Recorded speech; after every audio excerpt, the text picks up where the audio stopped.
Well, my buddy Chip Roy. Chip Roy, are you dancing to this music outside the floor of the House now? Yeah, I'm up in the Rules Committee. We're just having a real party up here, Mark. Great to be on the show. How are you? I'm doing great, Rules Committee. So let me ask you this. This Title 42 drops out, I guess, on Thursday. And what has the Biden administration done to prepare for this? Well, virtually nothing. I mean, your listeners are really smart, but just like a recap, right? I mean, Title 42 is the provision that is under our health code laws that has been used as a Band-Aid on a gunshot wound to stop about a third to a half of the flow of people coming into the country. So, for example, if we had 200,000 encounters in March, 100,000 of those were turned away under Title 42. But on Thursday, that no longer applies because the COVID emergency is allegedly now officially formally ending on Thursday under the Biden administration. So that means our guys are under siege. They're getting absolutely crushed. I'm getting text messages from Border Patrol agents, from DPS, about what's happening down at the border. 15,000, Venezuelan migrants that are sitting up right across the river from Brownsville. We've got, hundreds of thousands of people that are starting to head up towards the northern Mexico region. Our hospitals are overrun. Our cops are overrun.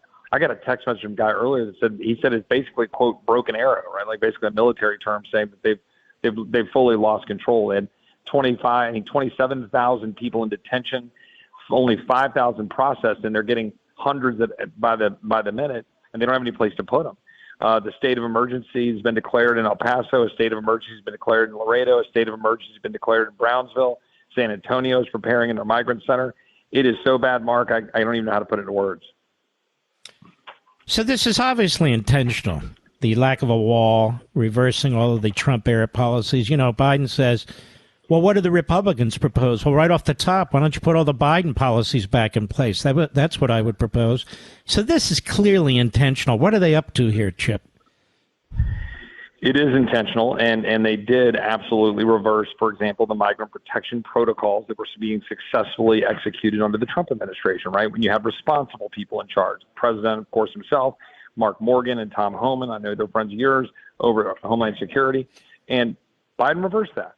And so they're doing that because they don't believe in sovereignty. They don't believe in American exceptionalism. They don't believe in the rule of law. They believe in a, quote, liberal world order, as the deputy press secretary at the White House said. And so they're allowing people to just flow across the border. But here's the problem, Mark. It kills Americans. 72,000 dead Americans from fentanyl. How about the 856 migrants themselves who have died along the South Texas border, along the Rio Grande, or the 53 migrants who were cooked in a tractor trailer in the Texas heat last summer?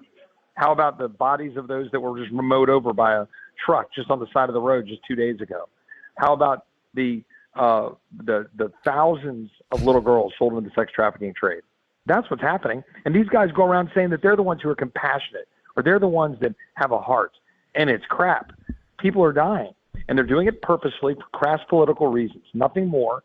And the American people, I think, should be mortified that administration is allowing this to happen. And Texas, by the way, is uniquely taking it on the chin in terms of cost and in terms of the danger. One last point.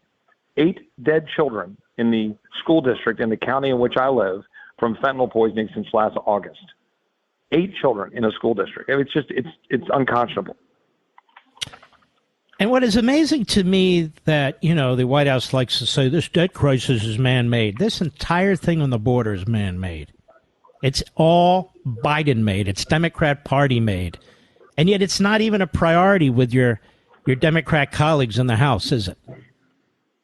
Not at all. We were literally just debating our bill that we passed successfully out of the House Judiciary Committee with our mutual friend Jim Jordan as the chairman.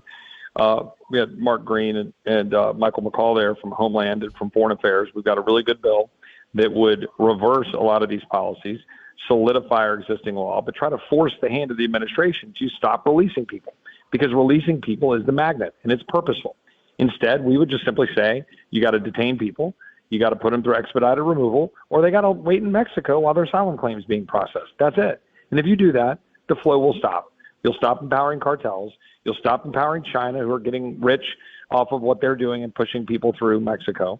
And my Democratic colleagues, to your point, literally don't care. To them, this is all a political issue, and they could not give a rip about what's happening to Texas or migrants or Americans and they go around saying how compassionate they are, but they're not offering any solutions. We are. We have a good bill. It's a really good bill. It's the best border security bill that I've seen come through if we can get it across the finish line. We have a few little moving parts we're trying to finish the next 48 hours. I don't get the sense that the Republican leadership in the Senate takes this as urgently as they and you guys do in the House. Am I wrong about that?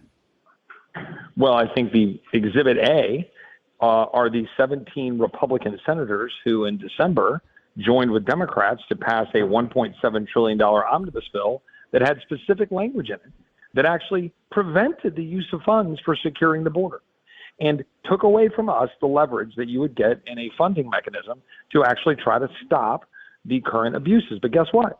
We're now stymied. The only tool we have are the debt ceiling and the spending bills at the end of September, because the Senate, 17 Republicans in the Senate, caved and went along with the Democrats, all so that they could move, their agenda that they say is for the military, which is all just a fig leaf. It's false. They were, unwilling to stand up and give us. They had lots of pork in there, didn't they? Lots of pork. There was something like 7,000 or 8,000 earmarks.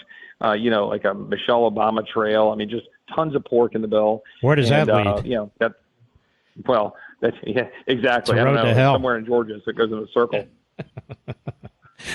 Let me ask you a couple more questions here. Speaking of the debt, I mean, Joe Biden's out there saying if you guys don't pass what he wants, then schools are going to be hurt, people with pensions are going to be hurt, families are going to be hurt. Let me ask you a question.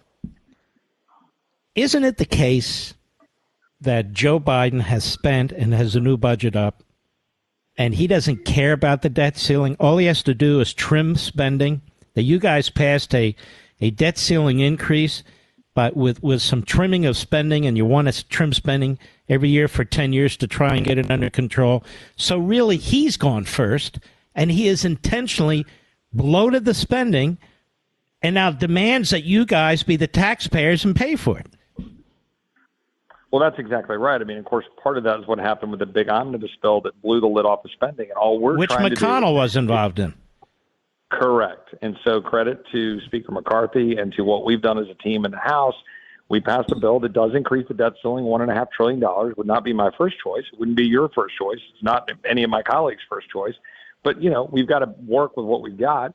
And what we got was almost $5 trillion in cuts over 10 years, $1 trillion in cuts in year one. Things like ending the student loan, $550 billion, the $50 billion of unobligated COVID money.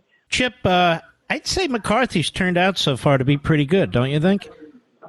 No question. He's worked with us and honored every commitment he made. He's been out there, working with us to get the debt ceiling bill across the finish line, which we're able to do. And frankly, it's pretty impressive. Everybody said we couldn't do it. And look, part of that was and of course you and I talked about it back in January, but right. That was a part of that whole thing. It was kind of teeing up the Congress. Like we got ourselves aligned where we're including everybody, and he's done a good job of that, like kind of bringing people from ideological representation across the conference, sit down together, and then work together. And so we got this debt ceiling bill shoved down the throats of the Senate and the president. Now they're having to do what they didn't expect to have to do, and it's a good thing. So you were saying before the break some of the things that you guys had targeted, which seemed pretty benign to me. What were they? So, look, what we wanted to do was, first of all, get upfront cuts. Like, you've been around this town long enough to know that usually they backload all the cuts, so they're never real. So we wanted upfront cuts. So we targeted the $550 billion of student loans, which are, of course, unfair, and pick winners and losers and choose the student with a sociology degree, sitting in their basement instead of the plumber who didn't take out a loan or the student who paid off his or her loans. We went after the $50 billion of unobligated COVID expenditures. We went after the $80 billion of the IRS money. That expands the IRS to go after the average American. We also went after $131 billion of cuts from the overall discretionary spending just to return spending to where it was in 2022. Now, why do we do that? Because if you reset the baseline, you can then save $3.5 trillion over 10 years. But more importantly, because you know how this works, we got to stop funding the bureaucracy that's funding the tyranny against us. Stop funding all of these EPA bureaucrats. Stop funding all of these bureaucrats at the FBI that's turning Scott Smith out in Loudoun County, which you know well, into a domestic terrorist for going to the school board to defend his daughter, right? Yeah. We got to start getting militant with these guys and cause them a little pain. And at the end of the day, all we're trying to do is do that. They want to go say, oh, you're cutting the VA and you're cutting all these different things. Not true. All we did was set a cap, and that cap was literally what we were spending 5 months ago. So we think it's a good plan. It lays out a common sense way to move forward, and guess what? The ball's in the Democrats' court. And are you folks ready to be united with a message to take on Biden? Because you heard him at his press conference today in the middle of between his gibberish where he was talking about, and same with his spokesperson, where they're talking about, oh, they're taking funds out of education. It's the usual stuff that they try and do. Well, we're all united, and I think we need to keep continuing to improve our message. That's something we need to do to get the message out that, we're not going to do anything draconian. We're preserving Social Security retirement benefits, Medicare benefits. We're, making sure we stand with our military. We can fund our military at last year's levels fully if we simply return the federal bureaucracy to where it was pre-COVID. And by the way, that polls 76% to 16%. We got to get on offense, message this stuff. We're going to be united on that. But again, part of this, though, is Republicans can't blink. They have a tendency, as you know, to blink. And they can't run away when the Wall Street crowd runs around going, oh, my God, the sky's falling and all that, right, which is not true. We've never default. We're not going to default unless the president chooses to. The president is the one talking about cutting veterans. We're not. The president's the one talking about default. We're not. The president is the one who hasn't passed a bill or done anything with his Democrats in the Senate. We're the ones who have acted. I think the American people see that, and I think we've got a plan that will work. And then finally, because I know you have to run, it's not like the tax receipts stop. I mean, you get about $350 billion, give or take, I think, every month that comes in, no matter what happens, correct? No, this is exactly right. There's cash flow that keeps coming into the Treasury. We can pay our interest payments. We can pay, Social Security payments. Janet Yellen has admitted as such. And then we can go about doing our business, and that we're not going to default. It's going to be a choice by the administration if they choose to go down that road. We're going to stand up. And look, nobody sent us here for the status quo. Do you know anybody who thinks what we're doing is working? Does anybody think $32 trillion of debt is something we can sustain? Does anybody want to spend more on interest than our own national defense, which is where we're headed in 3 years if we don't change direction? No one wants that. They want us to be responsible. When we look at where the American people are and we look at polls, they agree with us. We're doing common sense stuff. And Joe Biden is just going to continue to perpetuate his gibberish. They're advancing a woke, weaponized government that's at odds with the American people, funding all manners of DEI and critical race theory and all sorts of things like that transgender sailor dude who's out recruiting and, undermining the recruiting levels for the military. They're doing crazy stuff. We're standing up for the hardworking blue-collar workers who just want to, be left alone and go about their way of life. And we're going to keep doing that. All right, my friend, keep up the good work. You're really a star there, and we appreciate it. It's good to know you. Well, you're my great friend, and I can't thank you enough, and my best to your whole family. God bless. You too, man. God bless. Chip Roy, I'll tell you what, he's fantastic.